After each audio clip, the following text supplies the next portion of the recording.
Hello my fellow fantasy book lovers and welcome to my channel. In today's video I'm going to be giving you a September reading wrap-up, as in I'm going to be talking about all of the books that I read during the month of September. Now usually I read between 4 to 5 books a month, but in September somehow I managed to read a grand total of 8 books.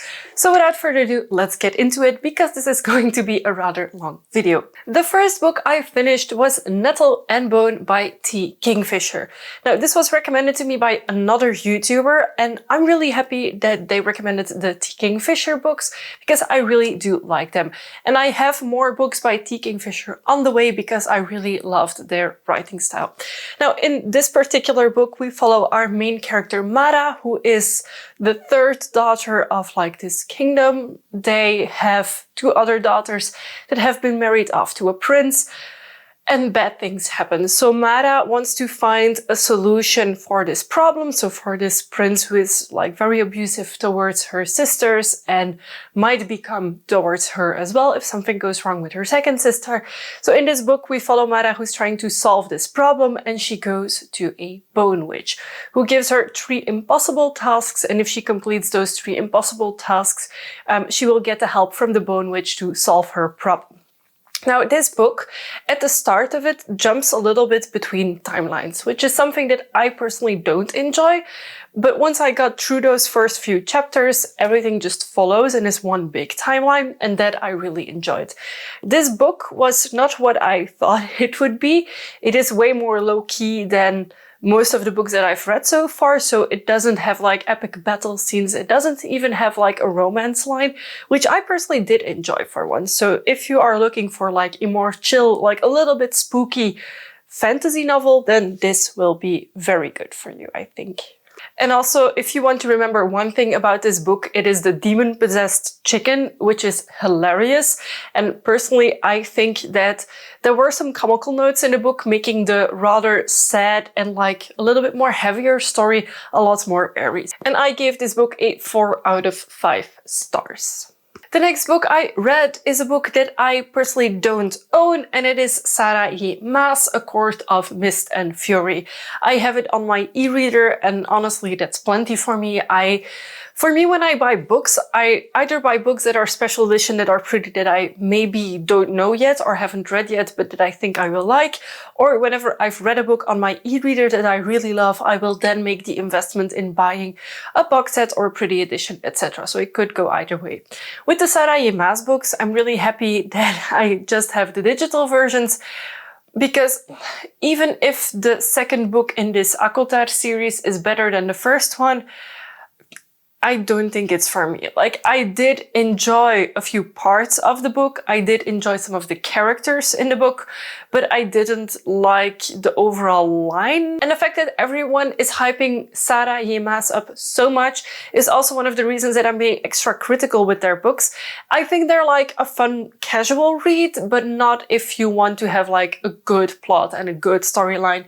Then I personally think that there's way better books out there. And for that reason, I gave A Court of Mist and Fury 3 out of 5 stars. Up next is another Bookstagram BookTube favorite. This writer has been pushed in my face for a very long time. It is Jennifer L Armentrout, and this book is From Blood and Ash. We follow the main character Poppy, who is a maiden, and you follow her along as she discovers that her life isn't really what she thinks of it. This book has vampires involved in it, but not in the way that we usually see vampires. It is...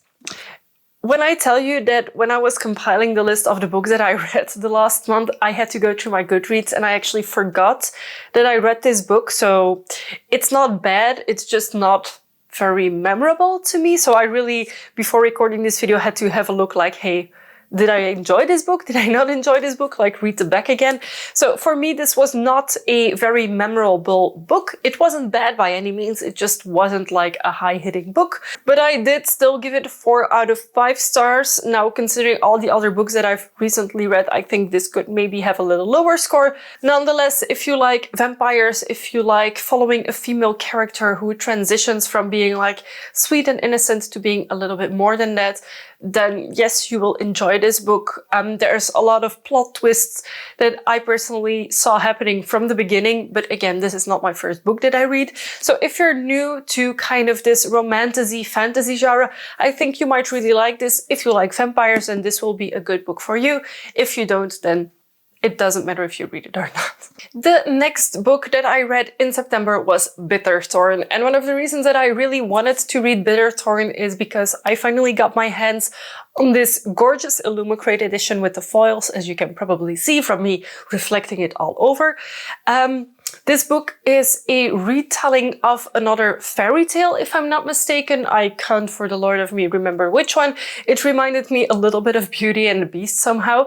But in this story, we'll follow our main character, Mina, who is the daughter of someone with like a higher status. However, her mother died very early on, so her father remarried, so she has a stepmother and two stepsisters. And as in a lot of tales, the two stepsisters have been pulled forward and Mina has been like left behind a little bit or like ignored for the most of it. So in her family, she doesn't feel like she fits in. And in the concept of this story, there is a witch who more or less every 50 years needs to claim someone from the village to keep everyone safe, apparently. So we don't get a lot of context at the beginning of the story as to why the witch needs someone, but you will get to know it at the end of the book. So when the witch actually comes to where her father stays, she actually sacrifices herself to go with the witch to her castle and to be her companion for the next period. A lot of things are a little bit mysterious in this book, and you do discover a lot about it towards the end where everything is like explained, and I personally really loved this book. It has a little bit of romance, but no spice. So if you're looking for like a little bit of romance, but no spice books, this is perfect. It is very fantasy. It has a lot of plot twists, a lot of things that you're not sure what's going on, what's going to happen. And I personally really enjoyed it. Also because it has like a few elements from here and there. It has like the Sleeping Beauty, the big spindle wheel that is included in this book. There's the aspect of an enchanted forest, etc. So I personally really enjoyed this book. I'm really happy that I have it in this gorgeous special edition. It has a little bit of darker moments in the book as well, but I personally think that it really suited the narrative. And I gave this book a 4 out of 5 stars. I just wish it would have deepened a little bit. Like it could have been a little bit longer for me personally. Nonetheless, I would highly recommend this if you're looking into like a shorter fairy tale type story where there's a little bit of romance between the characters, but also you feel like there's a lot of mystery that will be explained towards the end. Up next, we have Emily Wilde's Encyclopedia of Faeries by Heather Fawcett. This has quickly become one of my recent favorite reads. When you see the cover and you see it's like very whimsical, etc., you don't really know what to expect from this book. So I was like, yeah, but I also saw that there was a different cover art that was darker, which I actually wanted, but I was only able to get my hands on this gorgeous edition, so I have it. What is this book about? This book is what I would have hoped that Fantastic Beasts and Where to Find Them would have been. In Fantastic Beasts, you get like a list of all of the creatures from A to Z. In this book, you actually follow Emily Wilde, the main character, as she goes to a certain part of the world to discover fairies there and document them. I absolutely love this book. I really love that we have like this journal type setting where you read her daily entries and what she discovers and what's going on. So I really, really loved this book and I'm super excited for part 2 coming out very soon. Now you could read this as a standalone book as well, but know that it's an open ending and know that there is more coming into it. If you're into fairies that aren't overly sexualized, this is a great book. It has a few creepy aspects. It has a few darker aspects as well. So if it's not all like bright and sunshine and rainbows, that's something that I personally also do enjoy. So for this book, it's like, it's very realistic on how fairies would be with the lore, etc. So big 5 out of 5 stars for me. After Emily Wilde, I wanted a little bit of spice back into my reading, so I picked up 2 books from Scarlet St. Clair that have been recommended to me by my friend Ona, because I was already reading the Hades and Persephone series, and I was like, does she have something with vampires? And Ona was like, yes, she does. So she recommended these to me. This is the Adrian X Isalo series. I think for now there's only these 2 books. The first one is called King of Battle and Blood, and the second one is Queen of Myth and Monster. Now, I devoured these books.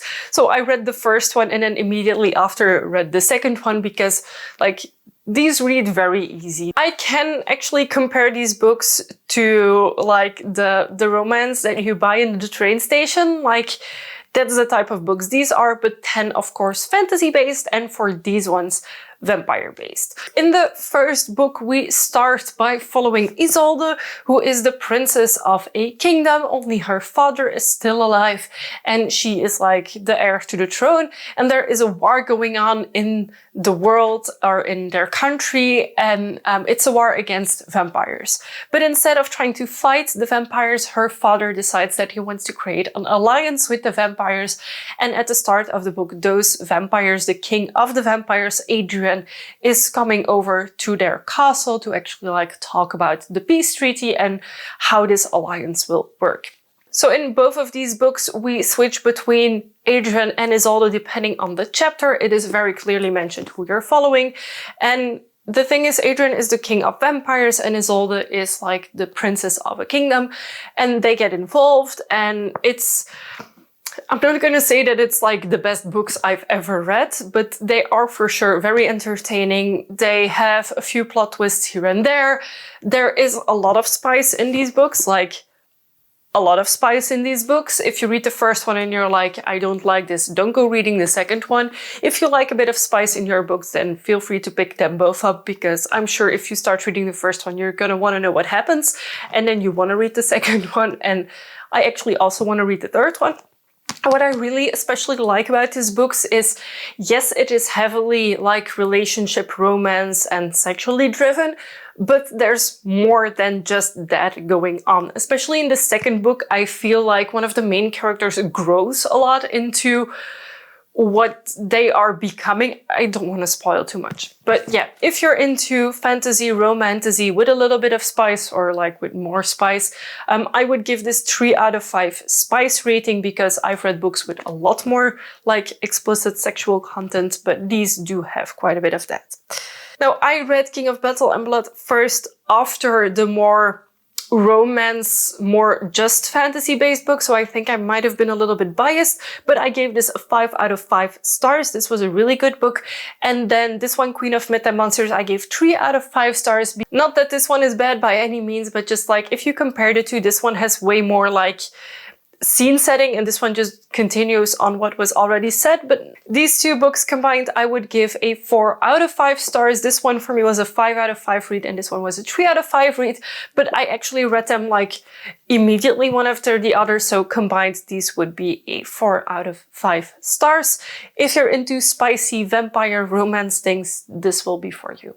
The last book I read is definitely a book that was hyped a lot. It is Divine Rivals. It was in all of the comparison lists, like, if you like Fourth Wing, you should read Divine Rivals. So it has been hyped up a lot, and I was very lucky that someone didn't pick up their book order at my local bookstore and that they were able to give this copy to me. And I must say that I was really impressed by this book, because the setting is that you have these two people. She's called Iris, he's called Kit. They both write for a newspaper, so they're competing there, hence making them rivals, to be able to get a job as columnist there.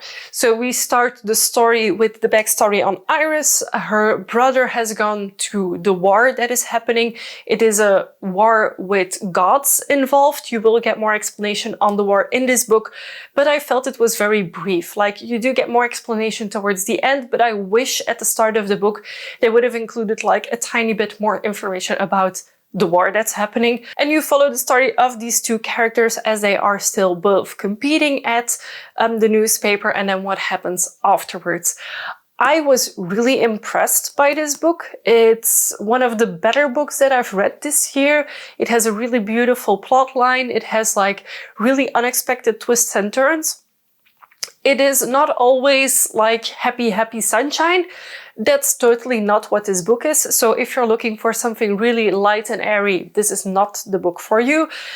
It has, of course, this very deep undertone of a war that is happening. So know that there is like a lot of like trauma related to war and everything that happens around the war. So know that this is not like an easy read by all means. I know that I flew through this book. It had me hooked on every page, on every chapter. I loved it, and I'm really happy that there's a second book coming out as well. So yeah, you could have probably guessed it, but I gave this book a 5 out of 5 stars. I really, really enjoyed it. So these were the 8 books that I read during the month of September. A lot of them were really good reads for me, and I really did enjoy a lot of them. There was also one book during September that I started reading, but that I didn't finish, and that I'm not sure if I'm ever going to pick up again or finish, and it is The Book Eaters. I just personally didn't like the very dark, very gloom and doom setting it has. I also really don't connect with the world that it's set in. I like my fantasy to be like out there fantasy, not realistic at all fantasy. And I feel like The Book Eaters is not fantasy enough for me, just in my humble opinion. So feel free to let me know, what books have you read during the month of September? Which ones did you really enjoy?